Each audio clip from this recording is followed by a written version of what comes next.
اللہ تبارک و تعالی نے بہت بڑی کائنات پیدا کی ہے، جس میں سب سے زیادہ اعلیٰ اور اشرف مکرم معظم آپ کو یعنی حضرت انسان کو قرار دیا گیا ہے۔ جمادات بہت بڑی قیمت رکھتے ہیں، بعض جمادات کروڑوں کی ان کی قیمت ہوتی ہے، لیکن بہرحال جمادات سے بہتر نباتات ہیں جن میں نشو و نما کی قوت موجود ہے۔ نباتات بھی بہت قیمتی ہوتی ہیں، بعض دوائیوں میں استعمال ہوتی ہیں، ان کی قیمت بہت زیادہ ہوتی ہے، بعض پشتوں میں استعمال ہوتی ہے، لیکن جمادات سے بہتر حیوانات ہیں، کیونکہ ان میں نشو و نما کے ساتھ ساتھ حس بھی ہے، شعور بھی ہے۔ حیوانات بھی بہت قیمتی ہوتے ہیں، لیکن سب سے زیادہ انسان ہے جس کی قیمت کا تصور نہیں کیا جا سکتا۔ انسان اتنی بڑی شخصیت ہے کہ اس کی قیمت اللہ تبارک و تعالی نے صرف اور صرف قرآن مجید 10ویں پارہ میں 11ویں پارہ میں کس کو قرار دیا ہے؟ جنت کو قرار دیا ہے، ورنہ انسان کی کوئی قیمت نہیں۔ انسان اشرف المخلوقات ہے، لیکن انسان سب ایک جیسے نہیں ہیں۔ ان میں دار و مدار اس پر ہے کہ یہ انسان کتنا کام کرتا ہے، کتنی محنت کرتا ہے، کتنی ترقی کرتا ہے، کتنا آگے بڑھتا ہے۔ آپ میں ایسے حضرات موجود ہیں جو سکول چلا رہے ہیں، کالج چلا رہے ہیں، یونیورسٹیاں چلا رہے ہیں، ہزاروں لاکھوں طلباء ہوتے ہیں، اور ان میں بعض اوقات 49%، بعض اوقات 50%، 55% پاس بھی ہو جاتے ہیں، لیکن ان میں آگے بڑھنے والوں کی تعداد بہت کم ہوتی ہے۔ بہت کم تعداد ہوتی ہے جو نامور بنتے ہیں، جن کی اپنی جگہ پر شہرت ہوتی ہے۔ مدارس دینیہ میں پڑھنے والوں کی تعداد ماشاءاللہ بہت زیادہ ہے، بہت زیادہ پڑھ رہے ہیں۔ حضرت امام جعفر صادق علیہ السلام سے لے کر اس وقت تک عظیم ترین شخصیتیں 100 کے لگ بھگ ہوں گی، جن کا نام ہے، جن کی بہت بڑی کتابیں ہیں۔ بہت سارے ایسے ہیں جن کی کتابیں ختم ہو گئی ہیں، ان کا تذکرہ دوسری کتابوں میں کہیں ملتا ہے۔ تو ظاہر ہے کہ یہ جن کو مجتہد اعظم ہم کہتے ہیں، مرجع اعلیٰ کہتے ہیں، ان کی تعداد زیادہ نہیں، حالانکہ پڑھنے والے بڑے ہیں۔ ایک ہی کلاس میں سید الخوئی کی کلاس میں 300-400 آدمی ہوتا تھا، لیکن نامور شخصیتیں ساری نہیں ہیں، چند آدمی ہیں۔ تو گویا ہمیشہ یہی ہوتا ہے کہ محنت کرنے والے محنت کرتے ہیں، بعض بخیر محنت ہی نہیں کرتے، زیادہ تر تو ویسے ناقص ہوتے ہیں، لیکن جو محنت کرنے والے ہیں ان میں بھی بہت کم ہیں کہ وہ حقیقتاً کامیاب و کامران ہوتے ہیں۔ پوری زندگی میں آپ دیکھیں کس کس نے کام کیا ہے، مادی زندگی میں کس نے کام کیا ہے، کون کون سی ایجادات کی ہیں، روحانی زندگی میں کس نے کام کیا ہے اور نام پیدا کیا ہے، تو وہ ہزاروں کی تعداد میں نہیں ہے، ہو سکتا ہے کچھ 100 ہو جائے۔ تو گویا انسان محنت کرنے والے بھی انسان محنت کرتے ہیں، لیکن حقیقتاً ان میں ترقی کرنے والے کامیاب انسان جن کا نام ہوتا ہے، سینکڑوں سال گزر جاتے ہیں تب بھی زرارہ زندہ ہے، ابو بصیر زندہ ہے، ابن سینا زندہ ہے، ابن رشد زندہ ہے۔ ظاہر ہے کہ یہ زندہ لوگ جو ہیں وہ ہزاروں سال بھی گزر جائیں تب بھی ان کی زندگی اپنی جگہ پر برقرار رہتی ہے۔ ان لوگوں نے کام کیا ہے، کام کی وجہ سے وہ زندہ ہیں۔ چند سال پہلے پوری دنیا کے کسی نے شمار کیے تھے کہ بہترین ترین شخصیتیں جنہوں نے کام کیا ہے کتنے ہیں۔ پوری دنیا سے 100 آدمی چنے گئے، جن میں ہمارے نجف اشرف سے بہت بڑی شخصیت آیت اللہ سیستانی صاحب تھے، ایران سے بھی ایک آدھ شخصیت تھی، پاکستان سے ایک شخصیت تھی کہ جن کے مخالف بھی بہت زیادہ ہیں، موافق بھی بہت زیادہ ہیں۔ ابھی علامہ صاحب جن کی 2-3 دن پہلے 21 اگست کو وفات ہوئی ہے، تو ایسی صورت میں ان کو منتخب کیا گیا تھا۔ اب ان لوگوں نے کیسے منتخب کیا، کیا معیار تھا ان کا، حتیٰ کہ ان کو بھی پتہ نہیں تھا کہ 100 آدمی میں میرا نام ہے۔ اتفاق ایسا ہوا، محرم پڑھنا تھا، سرگودا میں بھی زبان بندی ہو گئی، لیا میں بھی زبان بندی ہو گئی، اب وہ گھر میں بیٹھے ہیں کیا کریں۔ تو ان کے ایک بڑے اچھے تعلق والے تھے، مانچسٹر میں رہتے تھے، ان کو پتہ تھا، انہوں نے ان کی طرف اطلاع بھیجی، فوٹو کاپی بھیجی۔ تو جب ان کا وکیل کمشنر کے پاس لے کر گیا ہے تو کمشنر اس کو لے کر کھڑا ہو گیا ہے اور فوراً اس نے ختم کر دیا ہے ان کی زبان بندی۔ لیے میں گئے ہیں تو وہ بھی فوراً ختم کر دیے ہیں۔ تو گویا کہ اس طرح کے اشخاص جنہوں نے کام کیا ہوتا ہے ان کی تعداد بہت کم ہوتی ہے، اور یہ مثلا سید الخوئی کے درس میں 350 سے زیادہ آدمی ہوتے تھے، لیکن جو نامور بنے ہیں ان کی تعداد 5-6 سے زیادہ نہیں ہے۔ تو گویا اصل یہی ہے کہ کام کرنے والے، محنت کرنے والے لوگ وہ کافی تعداد ان کی کم ہوتی ہے، وہ نامور بن جاتے ہیں، زیادہ تر لوگ دوسرے لوگ ہوتے ہیں۔ قرآن مجید بھی ہمیں یہی درس دے رہا ہے، وَإِن تُطِعْ أَكْثَرَ مَن فِي الْأَرْضِ يُضِلُّوكَ عَن سَبِيلِ اللَّهِ۔ سورہ انعام ہے، اے میرے حبیب زمین میں جو لوگ ہیں وہ آپ کو رائے دیتے ہیں، اگر ان کی رائے کے مطابق آپ چلنا شروع کر دیں، اے میرے حبیب آپ کو یہ گمراہ کر دیں گے اللہ کے راستہ سے۔ تو اکثریت کا یہ حال ہے۔ کبھی کہا گیا ہے اکثرہم لا یعقلون، اکثریت تو عقل مند ہی نہیں۔ کبھی کہا گیا ہے اکثرہم فاسقون، اکثریت تو فاسق ہوتی ہے۔ کبھی کہا گیا ہے ولیکن اکثر الناس لا یشکرون، اکثر لوگ خداوند عالم کا شکریہ ادا نہیں کرتے۔ کم من فئۃ قلیلۃ غلبت فئۃ کثیرۃ باذن اللہ، بہت کبھی کبھی ایسا ہوتا ہے کہ چھوٹا سا ایک گروہ بہت زیادہ لوگوں پر غالب آ جاتا ہے باذن اللہ۔ یہ سورہ بقرہ کی آیت ہے۔ کسی جگہ کہا گیا ہے قلیل من عبادی الشکور، شکر گزار اللہ کے بندے ہمیشہ کم ہوتے ہیں۔ وما آمن معہ الا قلیل، فلان نبی نے بڑی محنت کی لیکن بہت کم لوگ جو ہے وہ ایمان لے آئے وغیرہ۔ تو گویا کہ اکثریت بیچاری ہوتی ہے، کم لوگ ہوتے ہیں جو نامور ہوتے ہیں، کم لوگ ہوتے ہیں جنہوں نے کام کیا ہوتا ہے، کم لوگ ہوتے ہیں کہ جن کا نام ہمیشہ زندہ رہتا ہے۔ مولا کائنات امیر المومنین علی ابن ابی طالب،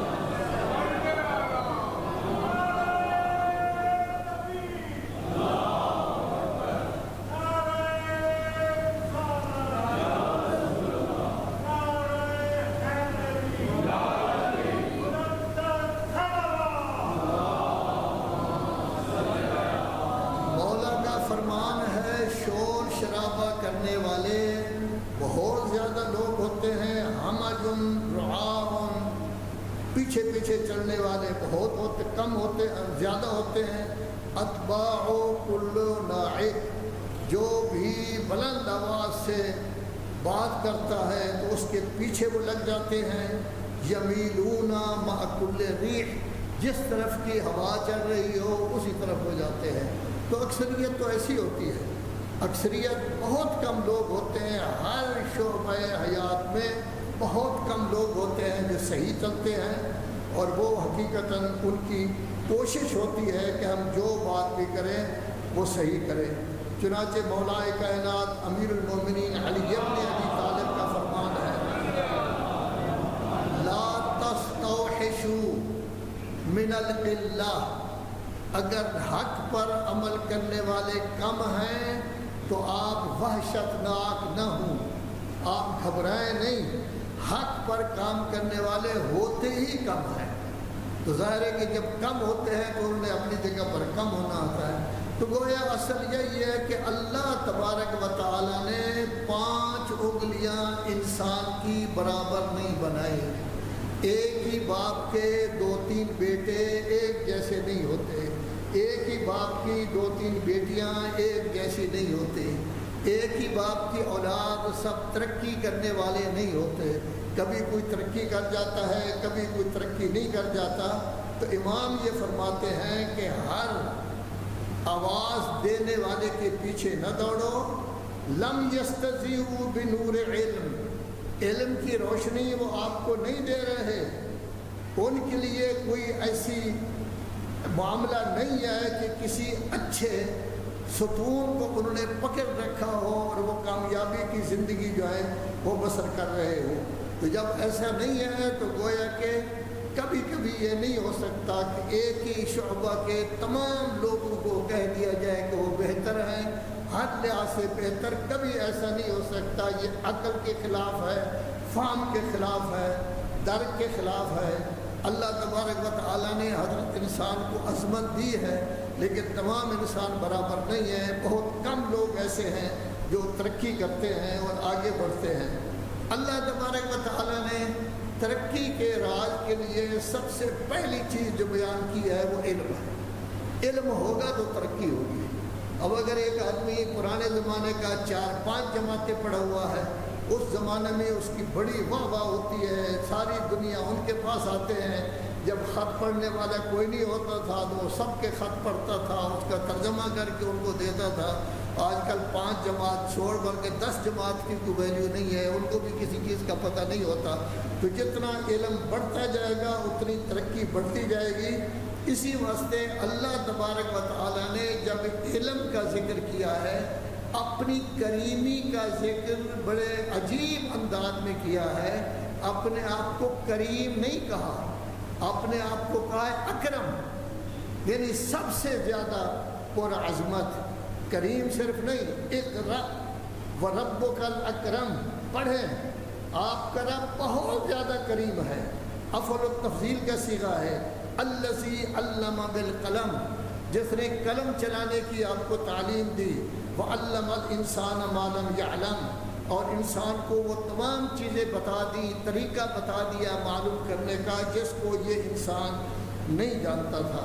تو گویا مطلب یہ ہوا کہ اللہ اپنے آپ کو اکرم یعنی سب سے زیادہ، بہت زیادہ کرم والا قرار دے رہا ہے کہ اس نے علم حاصل کرنے کا طریقہ آپ کو بتایا ہے کہ قلم و دوات ہو، اس سے آپ علم حاصل کر سکتے ہیں۔ جو پڑھیں اس کو نوٹ کریں، یہی پڑھا ہوا آپ کا ہمیشہ آپ کے بھی کام آئے گا، آپ کی نسل کے بھی کام آئے گا، بعد والی نسلوں کے بھی کام آئے گا۔ ہمارے پاس جو احادیث کی کتابیں ہیں یا علمی کتابیں ہیں، یہ وہی ہیں جو انہوں نے پڑھتے وقت نوٹ کی تھی۔ بعد میں ان حدیثوں کا تجزیہ کیا گیا، جو صحیح حدیثیں تھیں ان کو جمع کیا گیا، جمع کر کے ہماری 4 کتابوں میں 40,195 حدیثیں اپنی جگہ پر موجود ہیں۔ تو گویا کہ اصل چیز ہے علم۔ اب علم بھی ہمیشہ کام نہیں دیتا، مادی زندگی میں علم کام دے جاتا ہے۔ کبھی انسان ٹیلی فون ایجاد کر لیتا ہے، کبھی کمپیوٹر ایجاد کر لیتا ہے، کبھی جہاز ایجاد کر لیتا ہے، کبھی کوئی چیز ایجاد کر لیتا ہے، لیکن یہ ایجاد کرنے کی وجہ سے وہ اللہ کی بارگاہ میں بہت زیادہ مقبول نہیں ہوتا۔ اللہ کہتا ہے جسم تو حیوان کا بھی ہے، حیوان کا جسم ہم سے بڑا ہے، ہاتھی کا جسم تمام انسانوں سے بڑا ہے، ہم سے تو زیادہ سمجھدار چیمٹی ہے کہ جو حضرت سلیمان اوپر ہوا میں پرواز کر رہے ہیں اور وہ اپنی ریت سے یہ کہہ رہی ہے جلدی جلدی بلو میں گھس جاؤ، کہیں لاشعوری حالت میں آپ کو یہ روندی نہ دیں، تو وہ تو زیادہ سمجھدار تھی۔ ہمیں تو ان چیزوں کا پتہ نہیں ہوتا، ہم تو آج تک چمٹی کی آواز کوئی نہیں سمجھتے۔ تو گویا اللہ تبارک و تعالیٰ نے انسان کو عظمت دی ہے، تو علم کے ساتھ ساتھ جتنی روحانیت بلند ہوگی اتنا ہی عظمت ہوگی۔ لذا اسلام میں علم کے ساتھ ساتھ انسان کے لیے جس چیز کی ضرورت ہے، سب سے پہلے تو یہ ہے کہ عالم ہو، پڑھا لکھا ہو۔ پڑھا لکھا کوئی علم بھی پڑھا لکھا ہو، لیکن ایسا پڑھا لکھا ہو جس میں تقویٰ ہو، جس میں پرہیزگاری ہو، جس میں اللہ تبارک و تعالیٰ کا خوف ہو، جس میں عظمت رب کا احساس ہو، اسے احساس ہو کہ میرا خالق اللہ ہے، میرا مالک اللہ ہے، اسے احساس ہو کہ میرے تمام امور اللہ تبارک و تعالیٰ کے ہاتھ میں ہیں۔ کوئی چیز میرے ہاتھ میں اگرچہ دی گئی ہے لیکن کچھ وقت کے لیے ہے، اللہ جس وقت چاہے ہو سکتا ہے میرا وہ عضو بھی چھین لے جس کی وجہ سے میں فخر کرتا ہوں، اللہ میری زبان ہی ختم کر دے جس کی وجہ سے میں بولتا ہوں، اللہ میرے کان ہی ختم کر دے قوت سماعت جس کی وجہ سے میں سنتا ہوں۔ تو اصل ہے انسان کو عالم ہونے کے ساتھ ساتھ کیا ہونی چاہیے؟ متقی ہونا چاہیے، پرہیزگار ہونا چاہیے۔ اب متقی، تقوی، پرہیزگار یہ بہت اچھی چیز ہے، لیکن اس کے ساتھ ساتھ ضروری ہے کہ انسان مخلص ہو۔ مخلص ہوگا تو تمام اعمال قبول ہوں گے۔ بہت بڑا عالم ہے لیکن اللہ کا مخلص نہیں ہے، بہت بڑا عالم ہے، متقی ہے، لیکن وہ اپنے تقوی کو دوسرے کاموں کے لیے استعمال کرتا ہے۔ بہت بڑا عالم ہے، روحانی ہے، لیکن وہ مخلص نہیں ہے اللہ تبارک و تعالیٰ کا، تو اس کی کوئی ویلیو نہیں ہے۔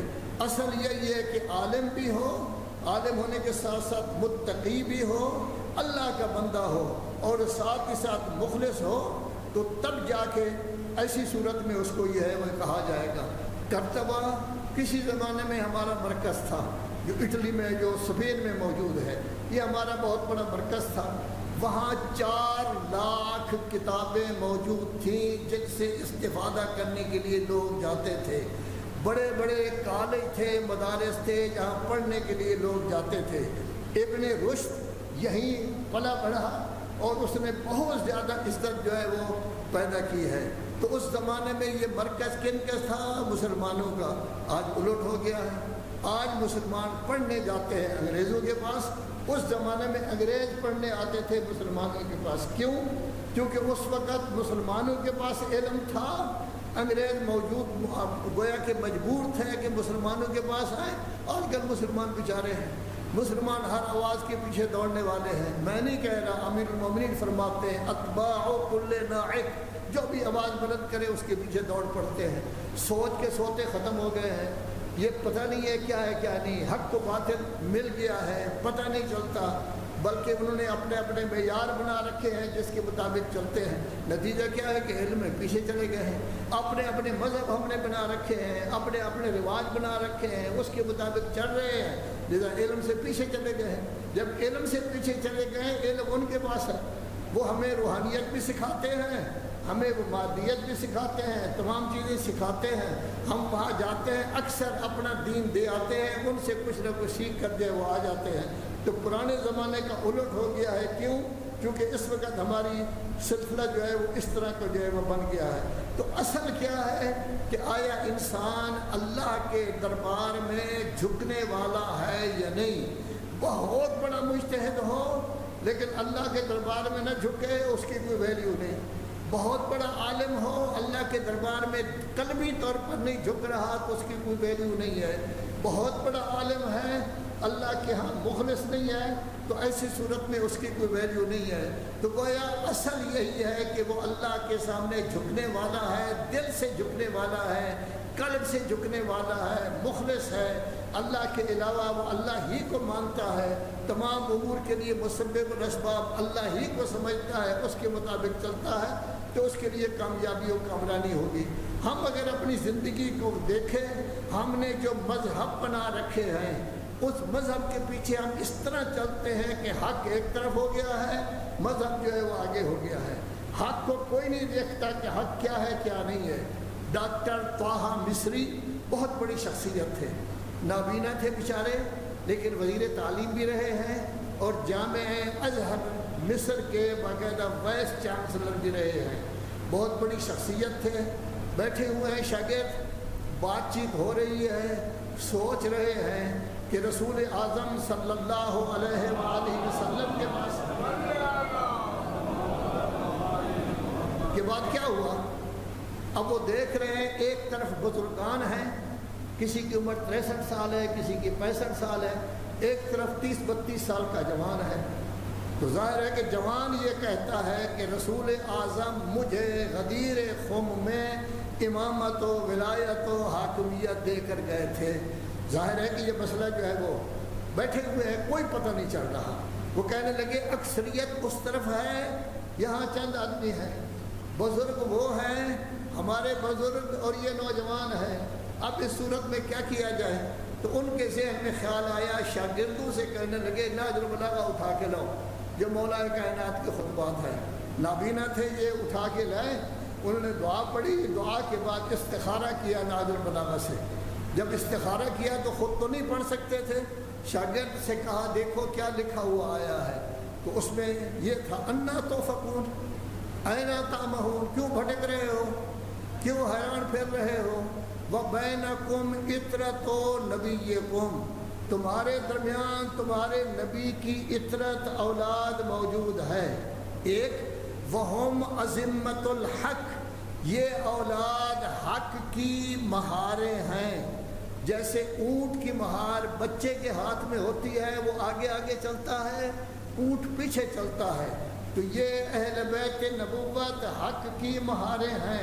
وَأَلْسِنَةُ الصِّدْقِ، سچائی کی زبانیں ہیں، سچائی دل میں ہوتی ہے، اس کا اظہار زبان کے ذریعے ہوتا ہے۔ تو انہوں نے پڑھ دیا انا توفقون، کیوں بھٹک رہے ہو، اینا تامہون، کیوں حیران ہو، وبینکم عطرۃ نبیکم، تمہارے درمیان تمہارے نبی کی اولاد موجود ہے۔ اور پھر ان کے دو صفتیں بیان کی گئی ہے، ہم عظمت الحق، وہ حق کی مہاریں ہیں، مہار آگے آگے ہوتی ہے، حق پیچھے پیچھے چلتا ہے۔ وَأَلْسِنَةُ الصِّدْقِ، اور وہ سچائی کی زبانیں ہیں کہ دل میں جو سچائی ہے زبان کے ذریعے اس کا اظہار ہو رہا ہے۔ تو شاگرد پوچھنے لگے کہ حضرت مولانا ڈاکٹر صاحب فرمائیں کوئی نتیجہ نکلا ہے؟ کہنے لگا ہاں نتیجہ تو نکلا ہے۔ وہ کہنے لگے کیسے نتیجہ، یہاں تو کچھ بھی نہیں لکھا ہوا کہ ہم کن کو مانیں کن کو نہ مانیں۔ تو اس وقت وہ کہنے لگے کہ رسول اعظم صلی اللہ علیہ وآلہ وسلم کا دو فرمان اس کے ساتھ ملا لیں، ایک علی مع الحق والحق مع علی، اللہم آدر الحق حیث ما دار، علی حق کے ساتھ ہے، حق علی کے ساتھ ہے، یا اللہ حق کو اس طرف پھیر جس طرف علی جائیں۔ اور دوسرا فرمان ملا لیں علی مع القرآن والقرآن مع علی۔ تو گویا کہ واضح ہو گیا کہ حق کس طرف ہے، لیکن ظاہر ہے کہ اس پر عمل کرنا وہ تھوڑا سا مشکل ہوتا ہے۔ تو نتیجہ یہ ہے کہ انسان اگر روشن خیال ہو، مخلص ہو، بیٹھ جائے، وہ روایات کو دیکھے، باقی چیزوں کو دیکھے کہ اللہ نے کن کو آگے کیا ہے، اللہ نے کن کو بڑا درجہ دیا ہے، اللہ نے کن کو عظمت دی ہے، جن کو عظمت دی ہے انہوں نے کیا کام کیا ہے، اسلام کے لیے انہوں نے کس طرح کا کام کیا ہے، کس طرح کا ان کا رویہ تھا، کیا کرتے تھے۔ ام المومنین حضرت عائشہ کہتی ہیں کہ عورتوں میں سے سب سے زیادہ محبت رسالت مآب صلی اللہ علیہ وآلہ وسلم کو فاطمۃ الزہرا کے ساتھ تھی، اور مردوں میں سے سب سے زیادہ محبت علی ابن ابی طالب کے ساتھ تھی۔ کیوں؟ اس لیے کہ بیٹی ہے؟ نہیں۔ اس لیے کہ وہ داماد ہے؟ نہیں۔ اصل کام ایسے ہیں، ان کا مرتبہ ایسا ہے، ان کی عظمت ایسی ہے، اللہ تبارک و تعالیٰ نے ان کو مرتبہ دیا ہے، اس مرتبے کا اظہار ہے، اس مرتبے کو ظاہر کیا جا رہا ہے کہ کیا ہے کیا نہیں۔ تو اصل یہی ہے کہ جو شخص بھی بارگاہ رب العزت میں انسان بھی ہوگا، عالم بھی ہوگا، تقویٰ کے انتہائی منزل پر فائز ہوگا، ساتھ مخلص بھی اللہ تبارک و تعالیٰ کا ہوگا، ہر جگہ اپنی جان قربان کرنے کے لیے وہ تیار ہو جائے، اس لیے کہ دین بچ جائے، اس کا درجہ جو ہے وہ بہت زیادہ ہوتا ہے۔ اگر کبھی بستر رسول پر سونا ہے تو وہی آئیں گے، اگر کبھی وہ بچوں کو لے آنا ہے تو پھر مولا کائنات ہی ہیں، رسول اللہ انتظار کر رہے ہیں قبا میں، وہ آ جائیں تو تب ہم مدینہ میں جائیں گے۔ اور مدینہ میں جب اخوت قائم ہو رہی ہے تو رسول اللہ کے بھائی علی بن رہے ہیں، رسول اللہ کہہ رہے ہیں میں اور علی ایک ہی شجرہ ہے ہمارا شجرہ جو ہے وہ جدا نہیں ہے۔ پھر ان کی اولاد کبھی ان کو شانوں پر سوار کرتے ہیں، کبھی نماز پڑھ رہے ہوتے ہیں وہ سوار ہو جاتے ہیں، زہرا کے لیے وہ کھڑے ہو جاتے ہیں، علی ابن ابی طالب کو شانے پر سوار کرا کے بت توڑتے ہیں۔ یہ ساری چیزیں بتاتی ہیں کہ کون آگے ہے، کس کو رسول اللہ آگے کر رہے ہیں، کس نے اسلام کی باغ ڈور کو آگے لے جانا ہے، کس نے اسلام کی حفاظت کرنی ہے۔ لذا جب تطہیر ہوئی کسی اور کو بے شک داخل کرتے، لیکن یہ 5 تو تھے، اور اس کے بعد جب مباہلہ ہوا، مباہلہ میں تو اور کوئی نہیں تھا، یہی 5 ہی تھے، سب کے سامنے ان کا ذکر کر دیا گیا۔ اور جب دین کی ضرورت پڑی تو دین کو بچانے کے لیے حسین اٹھے، اور تو وہ نہیں اٹھے، دوسرے لوگ بھی موجود تھے، سب کچھ موجود تھے، لیکن اس کے اٹھنے کے لیے کون تھے؟ حسین تھے۔ امام حسین تھے جنہوں نے دین کو بچایا، امام حسین تھے جنہوں نے قرآن کو بچایا، امام حسین تھے جنہوں نے اسلام کو بچایا، امام حسین تھے جنہوں نے اذانوں کو بچایا، امام حسین تھے جنہوں نے نمازوں کو بچایا، امام حسین تھے جنہوں نے صدق و امانت کو بچایا۔ یہ پورے کے پورے دین کو بچانے والے کون تھے؟ امام تھے۔ اور تاریخی فقرہ کہا تھا کہ اے تلواروں، اگر دین محمد میری شہادت کے بغیر، قتل کے بغیر قائم نہیں رہ سکتا، اور مجھے ٹکڑے ٹکڑے کر دو۔ اور دین کو بچانے والے کون تھے؟ امام حسین۔ امام حسین کو بچانے والی زینب ہے، امام حسین کو محفوظ کرنے والی شریکت الحسین ہے، امام حسین کے نام کو زندہ کرنے والی شریکت الحسین ہے۔ اگر امام شہید ہو جاتے اور شریکت الحسین نہ جاتی، اور جگہ جگہ کوفہ میں، شام میں، ہر جگہ یہ نہیں کہتی کہ لوگوں حسین باغی نہیں تھا، رسول اللہ کا نواسہ تھا، حسین کون تھا، اگر وہ ذکر نہ کرتی تو آج نام و نشانی نہ ہوتا۔ لوگوں یاد رکھو، یاد رکھو، یاد رکھو، جنہوں نے اسلام کو بچایا ہے ان کو نہ بھولو، ان کو پیچھے نہ کرو، ان کو ایک طرف کرنے کی کوشش نہ کرو۔ آج آپ مسلمانوں کو دیکھیں تو اہل بیت کا نام لینے کے لیے، لفظ اہل بیت کہنے کے لیے تیار نہیں، اہل بیت کا لفظ تک نہیں آتا۔ فلاں فلاں فلاں کو ذکر کریں گے، اہل بیت کا لفظ نہیں آئے گا۔ لیکن اللہ نے جیسے اسلام کو انہوں نے زندہ کیا ہے، ان کے نام کو بھی زندہ اللہ نے کرنا ہے۔ پہلے یہ گڑبڑ ہو گئی، بنی امیہ میں سے جس نے ان کے نام کو زندہ کیا ہے وہ عمر ابن عبد العزیز تھے، جو 100 ہجری میں تھے۔ پھر امام رضا علیہ السلام کی ولی عہدی ہوئی، انہوں نے بتایا کہ اہل بیت کون ہیں۔ اور آج کل پوری دنیا کے چینل چیخ رہے ہوتے ہیں، بتا رہے ہوتے ہیں کہ دین کو بچانے والا کون، اسلام کو بچانے والا کون، قرآن مجید کو بچانے والا کون۔ کاش کاش کاش ہم بھی سمجھدار ہوتے، ہم بھی کوشش کرتے کہ ہماری مجالس اس طرح کی ہوں کہ دوسرے لوگ ہماری مجالس سنیں، ہمارے علماء پڑھنے والے ایسے ہوں کہ دوسرے لوگ آ کے بیٹھے استفادہ کریں، ہمارا منبر ایسا عالی ہو کہ جس میں اللہ کا بھی ذکر ہو، اسلام کا بھی ذکر ہو، عمل صالح کا بھی ذکر ہو، قرآن کا بھی ذکر ہو، اہل بیت کا بھی ذکر ہو۔ ہم صرف لوگوں کو یہ نہیں ہے کہ یا فضائل میں واہ واہ کرا دیں، مسائل میں گریہ کرا دیں۔ مسائل میں گریہ تو فطری ہے۔ کیا غیر مسلم گریہ نہیں کرتے تھے؟ کیا مسیحیوں نے گرزہ نہیں کیا امام پر؟ کیا غیر مسلم گریہ نہیں کرتے؟ میں نے نیو یارک میں دیکھا ہے، ہزارہا تعداد میں عورتیں بر سڑک بیٹھی ہوئی تھی، جلوس کے ساتھ میں جا رہا تھا، اور یہ جلوس سفارت خانے پاکستان میں جاتا ہے، وہیں جا کے خطابات ہوتے ہیں۔ میں پہلی دفعہ گیا تھا، میں نے پوچھا یہ کون ہے؟ کہنے لگے یہ حسینی برہمن ہے۔ میں نے کہا وہ کیا ہوتا ہے؟ کہا یہ اپنے بچوں کو لیے ہوئے بیٹھی ہیں، یہ پوچھتی ہیں چھوٹے بچوں کے بارے میں کہ ابھی فاقہ شکنی کا وقت ہوا ہے یا نہیں ہوا۔ یہ اس وقت تک اپنے بچوں کو دودھ نہیں پلائیں گی جب تک فاقہ شکنی نہ ہو۔ کیا جب پاکستان ہندوستان نہیں بنا تھا سکھ شیر نہیں کہتے تھے؟ دلو رام شیر نہیں کہتا تھا، کوسری شیر نہیں کہتا تھا، دوسرے لوگ نہیں کہتے تھے؟ تو ان کو تو وہ بھی مانتے ہیں، وہ بھی غم مناتے ہیں، بلکہ ان کے باقاعدہ تعزیے بنے ہوئے ہیں جو ہندوستان میں چلتے ہیں، ہندو کے، سکھوں کے۔ یہ کام آپ کر رہے تھے تو وہ بھی کر رہے ہیں۔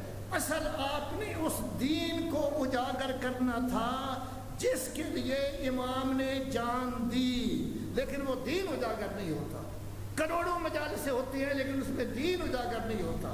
کروڑوں مجالس ہوتی ہیں، کھربوں روپیہ خرچ ہوتا ہے، لیکن اس میں اللہ اجاگر نہیں ہوتا، امن سادے کی دعوت نہیں ہوتی، لوگوں کو مذہب کے تنگنائی میں پڑھنے کی بجائے یہ نہیں بتایا جاتا کہ قرآن کہتا ہے لوگوں مذہب کی تنگنائی میں نہ پڑھو، جب بھی اپنا ذکر کرو کہو اننی من المسلمین، میں یقینی بات ہے کہ مسلمانوں میں سے ایک ہوں۔ آپ اپنے پورے ملک میں دیکھیں ہر مذہب موجود ہے، دیوبندی موجود ہیں، بریلوی موجود ہیں، چشتی موجود ہے، قادری موجود ہے، اور دوسرے جو ہیں وہ اہل حدیث موجود ہیں، اگر شیعہ بھی موجود ہیں، اگر موجود نہیں تو اسلام نہیں۔ جب کسی سے پوچھا جائے تو کون ہے، میں شیعہ ہوں، میں اہل حدیث ہوں، میں وہابی ہوں، اسلام تو نہیں ہے۔ تو جب اسلام ہی نہیں ہے تو امام نے تو قربانی دی تھی اسلام کے لیے۔ قرآن مجید میں کہتا ہے اسلام کا نام لیا کرو، یہ کہا کرو مسلمان۔ کاش اگر ہم متوجہ ہوتے، اپنے آپ کو سیٹ کرتے، مجالس کرانے والے، مجالس پڑھنے والے اس قربانی کو کی عظمت کو ذکر کرتے، قربانی نے کیا کچھ بچایا ہے اس کا ذکر کرتے، تو یہ ہمارے مجالس بہت بڑی تبلیغ کا ذریعہ ہوتی، اور ہمیشہ ان مجالس میں ہزاروں لوگ آپ کے مذہب میں آتے۔ لیکن یہ کیوں نہیں آ رہے ہیں؟ یہ ہماری کمزوری ہے، یہ ہماری سستی ہے۔ اگر اس کمزوری کو ہم دور کریں گے تو کامیابی ہوگی۔ ان احسن الحدیث وابلغ الموعظۃ کتاب اللہ۔ اعوذ باللہ من الشیطان الرجیم، بسم اللہ الرحمن الرحیم۔